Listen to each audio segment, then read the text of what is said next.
At University of Virginia Health System, we're for sharing the latest health information from top minds to keep you and your family healthy. With UVA Health System Radio, here's Melanie Cole. Screening for lung cancer means testing for cancer before there are any symptoms, and screening for some types of cancer has reduced deaths by early detection and treatment. My guest is Dr. Juan Olazagasti. He's a board-certified radiologist at UVA Health System who specializes in thoracic imaging, including the lungs. Welcome to the show, Dr. Olazagasti. So who should get screened for lung cancer? The eligibility criteria includes patients with a strong smoking history, and we count that as 30 pack years of smoking. And that can be thought of as either 30 years smoking 1 pack a day or 15 years smoking 2 packs a day or anything similar that would account for that pack year history. Patients should be between 55 and 79 years of age, and if they are a current smoker or a former smoker that quit within the last 15 years. So why are we screening? Is this something new that's being done? There was a large study called the National Lung Cancer Screening Trial that was performed over 8 years and over 50,000 patients comparing chest X-ray or chest radiographs and CT. And we did find a 20% decrease in mortality related to lung cancer by utilizing CT. And the basis of this is the fact that lung cancer is usually diagnosed at a late stage where it's usually not treatable and not curable. And we have found that if we do find lung cancer early in a stage 1, it's much, much easier to treat and cure. Doctor, do you find that people are honest with you about their past history of smoking so that you have a better, clearer picture of whether you should do a CT scan to screen for lung cancer? I believe most patients, when it comes to their health, tend to be honest, and we have ways also of asking questions to try to obtain the most accurate information and be able to be reliable. So what does it involve, the lung cancer screening? Is it strictly a CT scan? I would imagine X-rays don't show that much, but what's involved? Patient comes in, does not need much more than just to answer some questions and lay on the CT scanner, does not need an intravenous line or a catheter placed in their arms, and they just lay on a machine, looks like a big donut, literally. And the scan takes only a few minutes. There's no true significant complication regarding the procedure that would make them to be scared or not want to do it. The results will then be reported, and a letter will be sent to the referring physician for follow-up. So what would be the results? Will they see very, very early lung cancer? Will there be spots and things that you might see that you would know are not going to turn cancerous? Is this something, because there's a lot of testing going on today, genetic testing and various things that could scare people, but this one could really save a life. So what do the results entail? The results we're trying to do in a screening study, there's either a finding that is concerning for lung cancer or there's not. And we're trying to make it as simple as possible for the referring physician and for the patients.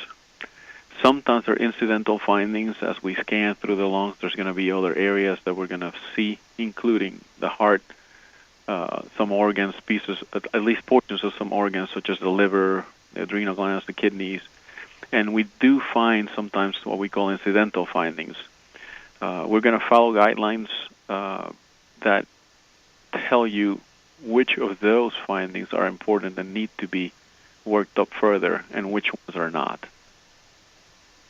So if somebody gets a result that says negative, this does not mean that they absolutely do not have lung cancer or never will get it, correct?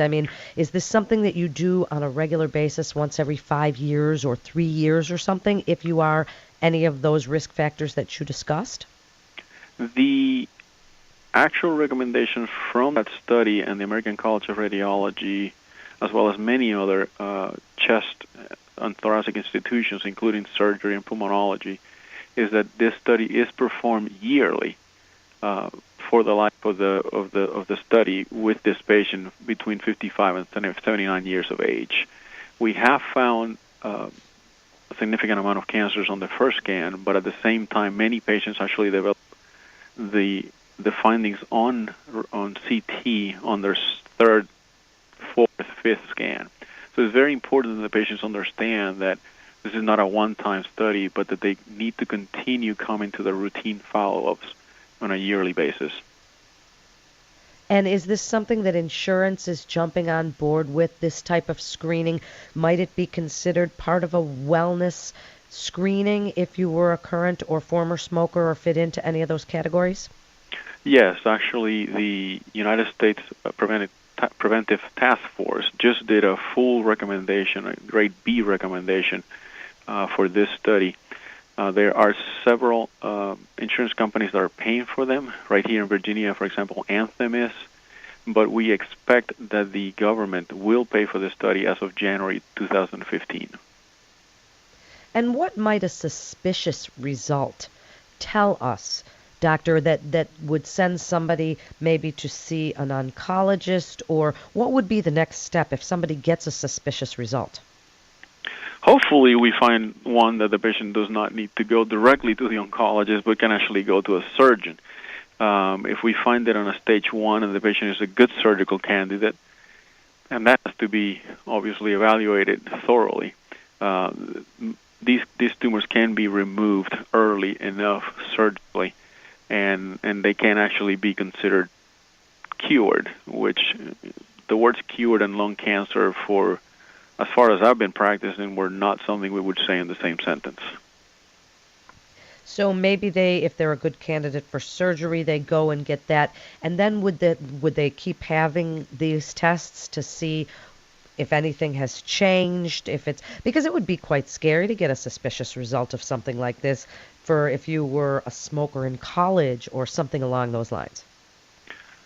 Yes, definitely. And once it's taken out, the recommendation is that the patient continues and goes back into the regular follow by the thoracic surgeon or oncologist, whoever is their primary care at that time. There is known risk factors in a patient that already had lung cancer to develop a second lung cancer. So the follow-up continues basically through their lifetime. Is there a genetic component to lung cancer? We believe there is, and that relates to the question I was just mentioning. There's actually a study from Europe, and we're finding that patients that smoke, that have this significant smoking history we talked at the beginning, and have a family history of lung cancer, have a much higher incidence of also developing lung cancer. So there's certain other factors, as many diseases are, where we find that it's not just the smoking, but other things that can also predispose patients for lung cancer. The strongest predictors as of now is smoking by itself.